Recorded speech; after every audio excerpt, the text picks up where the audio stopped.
কলকাতা বালিগঞ্জ কেন্দ্রে যেখানে বাবুল সুপ্রিয় প্রার্থী আছে নিশা চ্যাটার্জি।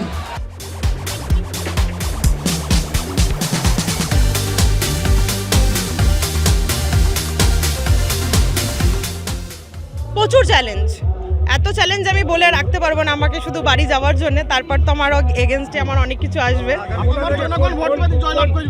কোন বিধানসভা থেকে লড়বেন? 66 বালিগঞ্জ। হ্যাঁ, বাবুল সুপ্রিয়। হ্যাঁ, হারাতে পারবেন? চেষ্টা করব, আপনারা যদি সাথ দেন নিশ্চয়ই করব। হঠাৎ করে রাজনীতিতে এলেন কেন? হঠাৎ করে না, আমি প্রথম থেকে রাজনীতি করি, তো হয়তো মুখটা আজকে নতুন, বাট রাজনীতি অনেক দিন থেকে। হুমায়ুনের সঙ্গে কতদিনের মানে চেনা জানা? চাচার সাথে আমার অনেক বছর, অনেক প্রথম থেকেই আমার ক্যাফে মানে করার জন্য। কেন কেন হুমায়ুনরা দলে কেন?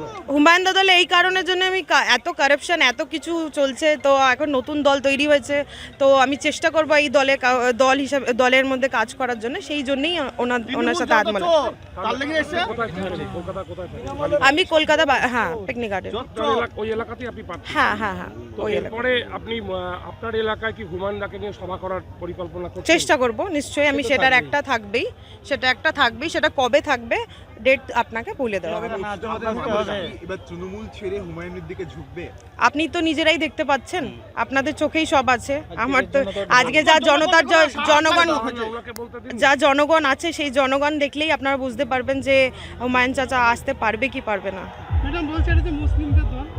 মুসলিম, এটাকে কে বলেছে মুসলিমদের দল? এটা হচ্ছে আমাদের সম্পূর্ণ, যদি মুসলিমের দল হতো তাহলে আমরা কেন দাঁড়িয়ে রয়েছি? আমি তো একটা বাঙালি মেয়ে, চ্যাটার্জি বংশের মেয়ে, নিশা চ্যাটার্জি, তো নিশ্চয়ই দাঁড়িয়ে আছি।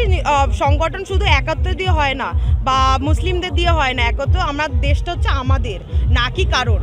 দেশটা আমাদের, সেটাকে আমাদের হিসাবেই চালাতে হবে, না কি রাজনীতি দিয়ে চালাতে হবে, না বা কারাপশন দিয়ে চালাতে হবে, না SIR দিয়ে চালাতে হবে। কিছু বি করে নিক, আমাদের দেশ, আমরা থাকবো, আমরাই আছি, আমরাই থাকবো।